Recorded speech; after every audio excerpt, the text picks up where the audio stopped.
Hello, Scenesters. Remember that movie from the 90s, Scream? It was a slasher and kind of a murder mystery combined, with a lot of red herrings and misdirection. Well, spoilers, do you remember one of the killers, Billy Loomis? Remember how it turns out to be the boyfriends all along? What has recently become intriguing to me, though, is the motive given. It's probably one of the worst motives ever in the history of horror films. They tell you that it's because Sidney's mom had an affair with Billy's dad, causing a divorce between his parents, which for whatever reason causes Billy to go on a murderous rampage. The part about the affair causing a divorce is probably true, but now that I'm older, I felt it was pretty clear there was a different reason Billy snapped. I think the movie makes it pretty obvious that the real reason he tries to murder Sidney is because he was sexually frustrated by her and in general. We're given lots of clues to this. Billy spends pretty much all of his early interactions in the film complaining that he's not getting sex, and one of the killers also murders at least one other woman that rejected him off screen. The Drew Barrymore character used to date him, but she dumped him for Steve, who was also subsequently murdered. Even the main character's mother is attacked in a sex crime and then murdered, showcasing that sexual frustration and misogyny, a prejudice against females and blaming them for broader problems, were at the core. When I was younger, I used to hate this movie. I was the kind of kid that grew up watching Hellraiser and Return of the Living Dead, so I used to power rank the threat levels of movie villains like Michael Myers, a killer who was basically indestructible, and compared them to like a Chucky, who was just an evil doll, or like Pinhead, who I've always considered the coolest and most powerful movie killer of all time. Anyway, probably at the lowest level of that ranking system would be these two fucking bozos, who are just some of the most inept, just getting their asses kicked by girls, outsmarted by teenagers, killers that ever prowl around in a movie. They suck. But now that I'm older, I think their limitations as killers actually serve the film, and that this movie is a lot more interesting than I originally gave it credit for, especially in regards to the male characters and the concept of fragile masculinity, as well as the phrase I'm going to invent, the narcissistic timeline. Male fragility, or fragile masculinity, is the inability to endure embarrassment or undesired feedback without lashing out or being aggressive, whether it be physically or verbally. It's also having anxiety related to not seeming masculine enough and therefore often overcorrecting. The best example I can think of is the slap heard around the world, when Will Smith slapped Chris Rock and showed his inability to tolerate an uncomfortable situation and let his emotions take over him, and then tried to reestablish dominance in a way that made him seem unstable and insecure. And I don't mean to pile against Will Smith. We all have our issues and bad moments. I'm just using him as an example. It's nothing personally against him. The narcissistic timeline is basically how somebody with narcissism manipulates a timeline or manipulates the context of that timeline to give themselves the most generous framing or to justify themselves. We see it all the time in politics, and we also see it at the personal level. We see it amongst immature family members that spread hurtful lies, the person we lend money to that wants to avoid responsibility, and sometimes people that struggle with getting their romantic and intimate needs met, so they deflect their shortcomings onto others through misogyny or misandry. We'll be discussing both of these topics of male fragility and the narcissistic timeline using Scream from 1996 as our example. For those of you that don't know, this is Psychology in Movies. I am Movie Review Justin, and I love to talk about psychological concepts or subliminal themes within movies. Way back in the day, I struggled with addiction and depression, and one of the things that always really helped me, if I'm being completely honest, was watching movies. Movies like Room, Bad Lieutenant, Moonlight, Enemy, and tons of others really helped reset me, so to speak, and feel like a brand new person after watching them. Movies can be so therapeutic for us, and that's why they're the perfect homework for literally any psychological issue or premise that you want to discuss. And today we'll be talking about the concept of the narcissistic timeline, as well as male fragility, and use characters from Scream to illustrate what I'm talking about. Let's dive in. Spoilers ahead, but this movie is old and fairly well known, so I'm just plowing ahead. Scream was released in 1996 and tells the story of a town plagued by a killer that we later find out is actually two people. Anyway, they called the tease and torment their victims before stabbing them. The movie mostly follows around Neve Campbell, who plays Sidney, a young girl that's almost to the 1-year anniversary of her mother's death through murder. And these new killings somehow tie in with her mother's death, and now Sidney is the primary target. In some ways, the movie functions as a drama in that it shows Sidney struggling to move on or form connections when it feels like she can't trust anyone. And a lot of people bully her behind her back or harass her like this reporter does. The movie also functions as a mystery thriller, where small details incriminate and make you suspicious of several characters, as well as give seemingly airtight alibis to primary suspects. By having two killers and Billy faking his own murder, this movie expertly takes you on a ride that completely sells its misdirection. If you go in blind with no knowledge of this movie and watch it for your first time, I bet it's very rare people can predict this movie's twists. We find out that the true killers are Billy and his best friend Stu, and that they are actually working together, and this allows them to have alibis and kind of be ruled out as the killer, like how Billy fakes his own murder, which totally fooled me into thinking he was a victim. Both young men murder or attempt to murder various girls they are romantically interested in, authority figures, and sexual rivals. But they fail through a lack of critical thinking and foresight. For instance, the Neve Campbell character is able to call the police and identify the killers, thus completely ruining their plans. And fittingly, these characters underestimate at least two female characters and get bested by them. I don't know if their plan would have worked and fooled the police, but that being said, this movie, and I believe this is intentional, but this movie has some of the dumbest, most cliche, just stupid things a character could do in a scary movie, and no normal person would ever do. But these characters go out and do them anyway. And not only are there some of the dumbest victims, but also some of the dumbest killers in terms of their lack of effectiveness. I think this is part of what makes the movie so engaging and interactive, though. Some adults and some men are targeted, but the primary targets are teenage girls, and we know this because the movie spends most of its time following, or rather chasing, these women. When men are killed, it's mostly quick or off-screen, but when women are killed or chased, scenes are elaborate, long, and full of dramatic tension. Women's vulnerability being used for dramatic effect is nothing new. I'm not sure if directors originally wanted to fetishize violence against women, especially when they were sexually vulnerable, or if they were merely exploiting nudity and sexuality, knowing that these themes would attract teenage viewers eager to consume some boobs or whatever. But in the case of this movie, the violence against women in Sydney is not incidental. Her killer is somebody that knew her, somebody that spent time planning, observing, and judging her based off of whether or not she served a utility in the killer's life. Somebody who ruminated in anger about Sydney and concluded that she deserved these bad things to happen to her after creating a negative narrative about her, and spent a lot of time pressuring Sydney to be more intimate, to prioritize them in the relationship. So with that in mind, let's talk about male fragility. What is male fragility? Male fragility, or fragile masculinity, refers to the anxiety, insecurity, and defensive reactions men may experience when their masculine status is threatened or fails to meet traditional societal standards. It manifests as a need to dominate or reassert superiority, often leading to aggression, sexism, or avoidance of perceived feminine behaviors. We also see this part underneath hostility about responding to vulnerability with rage. A reoccurring theme within the movie is Billy habitually breaking Sydney's boundaries, although most of it is laughed off or dismissed as boyish behavior. I didn't really think much of it during my many viewings of this movie, and I think it kind of speaks to how ingrained maybe misogyny is in our culture. He sneaks into her window when he's specifically told not to, stays when he's told to leave, tries to get intimacy under the pretense that it will only go to a certain limit, and then immediately starts pushing and testing that boundary. There are parts where Sydney does reciprocate romantic interest in Billy to perhaps justify his pushiness, but there are several parts where Billy keeps trying to bump into Sydney despite her seeming uncomfortable. This is all a part of that fragile masculinity, where Billy can't tolerate a little discomfort, can't tolerate being told no, and therefore feels very anxious in the relationship and like he needs to confront Sydney and be reassured, even when it's clear that the other person wants space.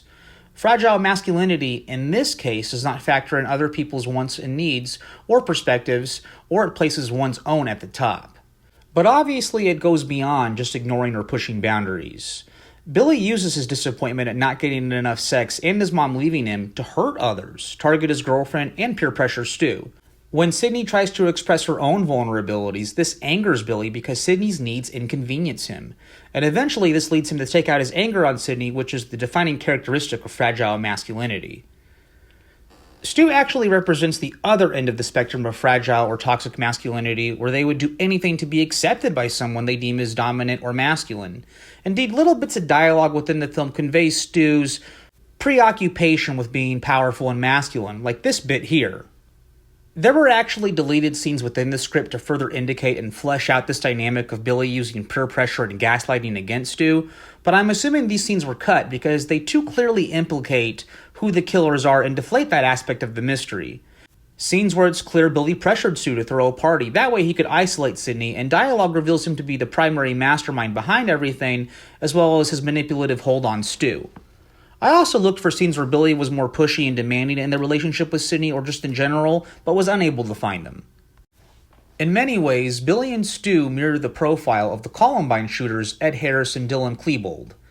In 1999, these two teenagers murdered 12 students and one teacher, making it the most shocking and large-scale mass casualty event at a school that had taken place in the world at that time. Ed was the more dominant, psychopathic, and manipulative one, pressuring Dylan, who was more submissive and reluctant. But here's a creepy bit of trivia. Scream was in its late stages of planning a third movie where the Stu character would be brought back, but the project was entirely canceled when Columbine occurred, and there were parallels with some of what really happened in Columbine and this third movie they wanted to make, which the studio wisely was aware that this might offend audiences, even though it was purely coincidental. Anyway, the movie got canceled, but it's kind of freaky that these two killers had this unique dynamic that ended up occurring in real life, and then that real-life occurrence ended up interfering with the movie's production. Anyway, it's my theory that Billy pressured Stu into helping with the stalking, planning, and eventual carrying out of these murders, and Stu used this as an opportunity to bond and spend time with Billy, who he looked up to. Another interesting theory could be a type of gay subplot where maybe Stu was gay but closeted and lusted after Billy, and this is why he goes after his own girlfriend in a rejection of heterosexuality and social norms, and wants to kill Billy's girlfriend so he can eliminate her as competition, and he and Billy can be together. The theory is not totally without merit, as this dynamic was later spoofed in Scary Movie, where the character supposed to represent Stu is much more ostentatiously gay and just flamboyant, aping some of the mannerisms Stu had in this film. And I think even this urge to label Stu as gay just for being expressive and over the top with his mannerisms is part of the homophobia and fragile masculinity our society overall has. I remember being annoyed with the Stu character as a kid and thinking he was gay, but if I can be completely real and honest with myself, that might be out of a type of jealous insecurity where Stu was portrayed as more sociable and accepted by women than I myself was, as he had a girlfriend. And so maybe I labeled him as gay to diminish his masculinity and to feel better about myself. But I wasn't the only one to interpret that character as possibly gay, and these were not like strong convictions I had in my head, but just loose possible thoughts bouncing around, and luckily I'm able to have some self-awareness about it now. Whenever you analyze a movie for themes like this, it's always interesting to study other characters within the film, and if they have any parallels with these themes, and immediately what jumped out to me during my most recent rewatch was the Dewey character. This guy is the perfect example of male fragility and fragile masculinity. Dewey is the older brother of Sydney's best friend Tatum, and basically he's the main comic relief of the movie. Although it's interesting that they build him as a Norman Bates type of suspect momentarily because he is so unsuspecting. But what makes him comic relief is that he's clearly overcompensating. That because he doesn't feel masculine enough, he tries to align himself with an ultra-masculine organization, the police. But something about how he is imitating masculinity rather than simply naturally being masculine is comical, and indeed it limits his effectiveness as an officer because he's not a genuine source of masculine protection. He's like a kid cosplaying a police officer. To me, Dewey is the embodiment of a character so preoccupied with masculine image that it becomes self-defeating, which I think is the defining characteristic of any neurosis, where something becomes unhealthy and negates the intended effect. While he's not ultra-aggressive or toxic or hurtful in any regard, he's so eager to seem masculine that he comes off as insecure and emotional. Which, it's okay to be emotional, but people with fragile masculinity tend to become more authoritative or angry as they deem these emotions are the only ones healthy enough to express, as well as they mistake their emotions as logic. This brings me to the narcissistic timeline. Have you ever been in one of those really frustrating situations where somebody did something wrong or messed up to you, but to add even more to the confusion and frustration, this other person somehow legitimately believed they were the victim? Fragile egos and narcissism go hand in hand, and one thing they both have in common is distorting reality to rationalize certain behaviors, avoid accountability, or justify feelings of entitlement or delusions of grandeur. In the movie, you remember that Billy is upset Sydney isn't having sex with him, but there's a lot of additional context. It's further revealed that Sydney found it hard to be intimate after her mother's death. And actually, this makes a lot of sense if you factor in that Sydney's mother's murder was sexually motivated, and she was accused of being promiscuous as well as having affairs. I think it's completely reasonable that Sydney probably felt a lot of negative emotions, such as shame, fear, or depression, anytime sexuality came up, as it would bring up memories of her mother's tragedy. And, as an aside, I think that her agreeing to sex at the end was mostly about her wanting to accept her mother's imperfections and finally let go of that need to defend her and that aspect of her mother's life. In a perfect world, her partner would be aware and sensitive to this and give her space to move through these emotions at her own pace. Instead, the issue is compounded by the fact that her boyfriend was her mother's killer as well as Sydney's attacker and stalker, and so maybe just on a molecular level, her body was repulsed by a hostile person who doesn't respect her. Or maybe she wasn't just lacking sexual desire as she thinks, but just not attracted to Billy, who is insensitive, cruel, and who regularly trespasses on her boundaries. What I'm getting at, though, is people with narcissism always distort events. And male narcissists always have fragile masculinity, the intolerance to losing face or enduring embarrassment, which is why they need to distort events and manipulate facts to create their own reality to escape accountability. This is where we get these absolutely crazy justifications for evil behavior that I call the narcissistic timeline.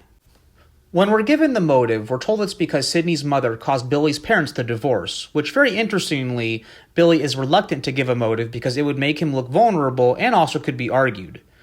But if he does blame Sydney's mother for his own parents' divorce, why take it out on Sydney? What did she do? In order to understand, let's examine the same timeline under Billy's logic, but keep in mind that his order of events will be highly manipulated and curated so as to justify Billy's violent actions. Anyways, let's go through it. Number 1. Billy and Sydney were a couple that were intimate until the problem arrived. Billy removed the problem. Number 2. Sydney was grief-stricken after losing her mother. Billy consoled her through this and was a supportive boyfriend. Billy also lost his mother due to a divorce at this time. Number 3, and this is me taking some liberties, but I feel it was highly likely that Billy felt entitled to support from Sydney in the form of sex. In particular because Billy feels it's Sydney's mom's fault, and therefore also Sydney's fault, and she should make it up to him, and for how Billy was a good boyfriend by supporting her through Sydney losing her mother. Now you'll notice that we have absolutely no evidence to back up that Billy was a supportive boyfriend, nor do we have any evidence that Sydney wasn't supportive. But bear with me to understand that these are all going to have the most generous assumptions towards Billy, while the most pessimistic and judging towards Sydney. Anyway, number 4. Sydney neglects and disrespects Billy by ignoring his needs despite him doing everything he can for their relationship. Billy literally got rid of an obstacle, killed for Sydney, but rather than get any gratitude, Billy is ignored and mistreated. Even though Billy risked his life and safety getting rid of Sydney's mother, she is still unappreciative. And here's where tiny details in the movie you could see provoked Billy if you understand his sick and twisted perspective. When Billy calls Sydney and uses the voice modulator to distort his voice, Sydney thinks Billy is Randy and even comments on how sexy his voice sounds. This innocuous comment could be enough to send Billy spiraling with all sorts of possibilities of Sydney cheating on him with Randy, of withholding sex with him but giving it away freely to Randy of all people, or even others. And these insecure fears were enough to get him to snap and think Sydney deserved to die, that she used him and discarded him like he was nothing. We're not directly told any of this, and instead told it was because Billy's mom abandoned him. And based off of Stu's reaction, I'm guessing this is the first time he's heard this motive. But to believe it, we would have to believe Billy is a reliable, honest, and authentic person, which he's not. The real motive about being jealous and insecure is too easily countered or argued and would make Billy seem too vulnerable, insecure, and not masculine. So he buries that and we're given this false motive. Maybe Billy lacks the self-awareness to even understand his true motive.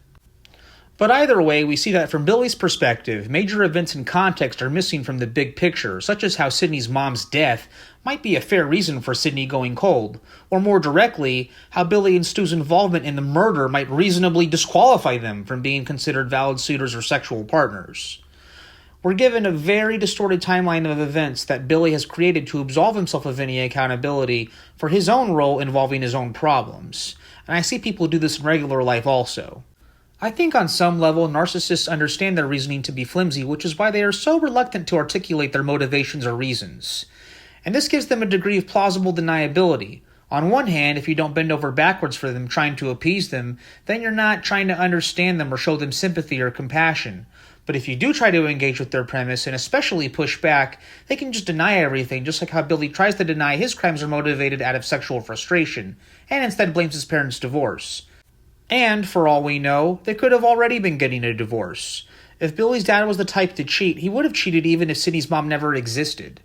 It doesn't matter. Narcissists omit facts that run counter to their narratives and only pick the ones that serve their message. And this is illustrated by how Billy constructs an entire elaborate narrative based off of only a few specks of information.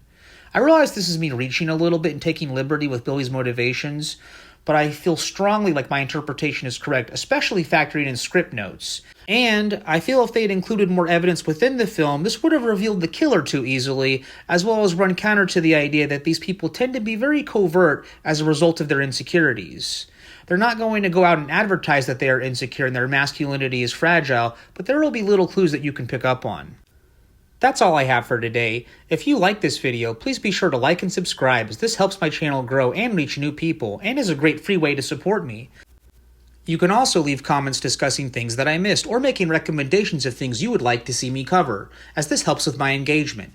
Thanks so much for watching, and see you soon. Stay healthy and informed.